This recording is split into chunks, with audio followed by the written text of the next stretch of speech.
झाले महाराज पिऊन. ते मावळे नको महाराज, ते धर्माचं पालन नाहीये.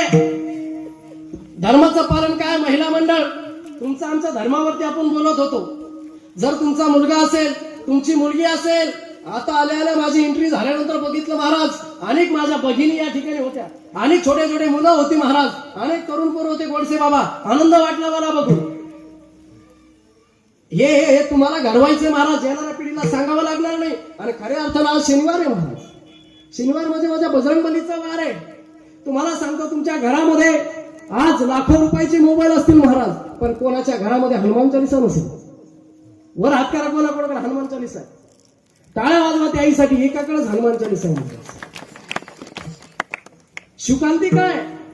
भगवान दादा, अरे ज्या बजरंगबलीच्या आदर्शावरती माझे छत्रपती शिवाजी राजे चालले, अरे ज्या रामदास स्वामीने गावागावामध्ये जाऊन मारुतीच्या मंदिराचा जीर्णोद्धार केलाय, अरे एवढंच नव्हे, कुठल्याही मोहिमेला आमच्या धारकार्याने निघावं, पहिलं त्या बजरंगबलीला नमन करावं. बजरंगबलीचं एक लक्षात घ्या तुम्ही महाराज. तुमच्या घरामध्ये मी सांगितलं 5-5 हजाराची मोबाईल आहेत, त्याचा रिचार्ज महाराज 700-700, 800 रुपये 90 दिवसाचा आहे. मग साधं घरामध्ये आपले एक हनुमान चालीसा असू नये का? 10 रुपयाचा हरिपाठ असू नये का? अरे 100 रुपयाची ज्ञानेश्वरी असू नये का? 250 रुपयाचा गाथा असू नये का महाराज? अरे गाथा कशासाठी? तर माथा सुधारण्यासाठी. अरे शिवचरित्र कशासाठी? तर तुमचं आमचं चरित्र घडवण्यासाठी. कोणाच्या हातामध्ये महाराज? महिला मंडळींच्या हातामध्ये महाराज.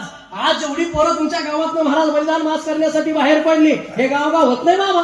अरे संप्रदायाची ओळख आहे महाराज. अरे ही संप्रदायाची ओळख आहे. अरे आमच्या धारकारानं काठी घ्यावी, स्वतःची बॅग घ्यावी, डोक्यावरती टोपी असावी, निघाव महाराज मोहिमेला. हे आमच्या वारकऱ्यांच्या किती वर्ष झालीत महाराज. आणि आमचं काय असेल तर महाराज ज्ञानोबा तुकारामांचा वारसा आहे महाराज.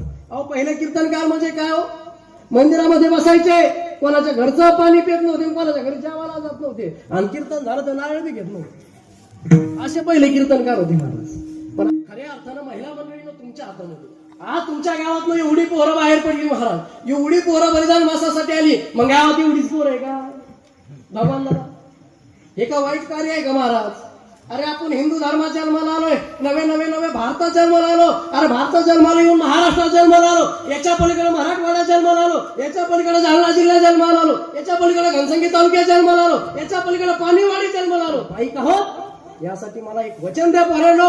आता घरी झोपलेले झोपलेले जेवढे पोरं असतील ना महाराज, पुढ्या वर्षी माझं कीर्तन असू या नसू, पण त्या मुखपद यात्रेला मी येणार, त्यावेळेस मला हजारो पोराची संख्या दिसली पाहिजे. भगवान दादा, मी स्वतः त्यामध्ये जातीला हजर राहील महाराज. कारण हे कार्य धर्माचं आहे. जगद्गुरु तुकोबारायने तुम्हाला आम्हाला सांगितलं ना महाराज, हे धर्माचं पालन आपल्याला करायचंय. आणि त्याचा पहिला जन्म बी आपला घेतलाय. मग आपलं कार्य हे ना महाराज. महिला मंडळ आतापर्यंत फार झालंय, बचत गट चालून झाली, सगळे कामं करून झाली. आता थोडस धर्माकडे बघा महाराज. आपला मुलगा काय करतोय, आपली मुलगी काय करते महाराज? ज्या मुलीने कॉलेजला असताना तिचा कॉलेजचा रॅबलीचा टाइम सांभाळला, आणि ज्या मुलीने कॉलेजला असताना तिचा हॉस्टेलचा वेळ सांभाळला, जी मुलगी महाराज तालुक्याची कलेक्टर आहेत महाराज, जिल्ह्याच्या कलेक्टर आहेत त्या मुली. आणि ज्या पोराला माझे ज्ञानोबा कळे, ज्या पोराला तुकोबा कळे महाराज, ती पोरं लात मारल तिथं पाणी काढतात. एक लक्षात घ्या महाराज, ज्या घराला छत्रपती शिवाजी राजे कळे, ज्या घराला संभाजी राजे कळे, ते पोरं महाराज असे धारकरी म्हणून बाहेर पडतात. धारकरी म्हणून बाहेर पडतात महाराज. आणि आजचं कीर्तन तुमच्या लक्षात आता काय करायचंय? बोलत चला. तुमचा मुलगा असेल, मुलगी असेल, त्यांचं बलिदान मास असेल महाराज, हनुमान जयंती असेल, रामनवमी असेल महाराज, नका त्याला डीजे लावालो, नका त्याला काही करायला, पण कमीत कमी हनुमान जयंतीला मारुतीच्या मंदिरात जाय बाबा, मारुतीला पाणी घाल, प्रत्येक शनिवारी आरती चालू करा गावामध्ये महाराज. अहो तो संकट मोचन हनुमंतराय तुमच्या पाठीशी उभा राहिलेला महाराज. एक सांगू का माझा अनुभव आहे, ज्या घरातील मुलं महाराज मी सांगतो त्या गावामध्ये असं घडलेलं आहे महाराज. ज्या घरामध्ये मुलं सकाळी ज्ञानेश्वरी करतात, ज्ञानेश्वरीची एक ओवी वाचतात, त्यानंतर महाराज हनुमान चालीसा घेतात आणि घराच्या बाहेर पडतात. अरे जगाच्या पाठीवर केवढं संकट तुमच्यावर येऊ द्या, तो माझा मारुतीराय निवर केल्याशिवाय राहणार नाही. यासाठी हनुमान चालीसा आहे महाराज. हे मोबाईल चालण्यापेक्षा काय, याची आली त्याची गेली, त्याचं काय झालं, याचं काय झालं, आपल्याला काय करायचं, कोणाचं काही का व्हायला, हा काय गेलं का केलं ना. अभिमानाची गोष्ट मला टाळ्या वाजवा परत. माझ्या गावात माझे काका आहे, महाराजाच्या गादीवर उभा आहे महाराज. 7 वर्ष झाले गोडसे बाबा. फक्त 4 जण होते आरतीला. किती? 4 जण.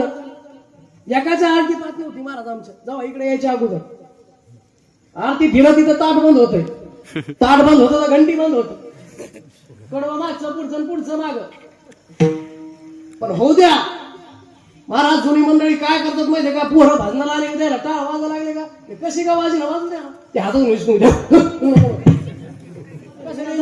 खऱ्या अर्थानं महिला म्हटलं तुमच्याकडनं मला काही अपेक्षा नाही महाराज. बरं मला सांगा तुम्ही आज कीर्तनाला आलात तुमचं गाव फार कीर्तन करायला म्हणजे नंबर 1 ला गोळशे बाबा तुमच्या गावात फार मोठी मोठी सत्य होतात तुम्ही असे माझ्यासारखे बारीक बारीक महाराज हे तुमच्या पांदेला किती वाटा लावली तुम्हाला मी काय सांगावं महाराज पण माझं कर्तव्य जेवढं माझे आई वडील मला बुद्धी देते तेवढं बोलण्याचा प्रयत्न करेल बाबा मी पण एक सांगू का तुम्हाला अहो लय महाराष्ट्रामध्ये आपला हिंदू धर्म लय मागे चालला गोडशे बाबा इतकं अवघड झालं काय सांगा महाराज आज लवजा सारखी प्रकरण बघतो आपण महाराज अहो कुठंच कोणाचा संसार करीत नाही गेला कोणाचाच नाही गेला उलटा हिंदूच्या मुलीच्या हाल आहेत हाल असे तसे नाही महाराज कुत्र्याला तरी बरोबर येतंय इतके हाल हिंदूच्या पोरीचे होऊ लागले तरी तुम्ही सुधारणा म्हणजे मग तुम्हाला कोणतं औषध पाजायचं आता रोंडा पाजाव का मोनोसील पाजाव गोडशे बाबा अरे केसेस आपल्यामध्ये जास्त वाढत चाललेत महाराज आणि आज जर आमचे धारकरी नसले आज जर बजरंग दल नसलं तर महाराज वाटोळं झालं ना समाजच हे धारकरी जर आज रस्त्यावर उतरले नाही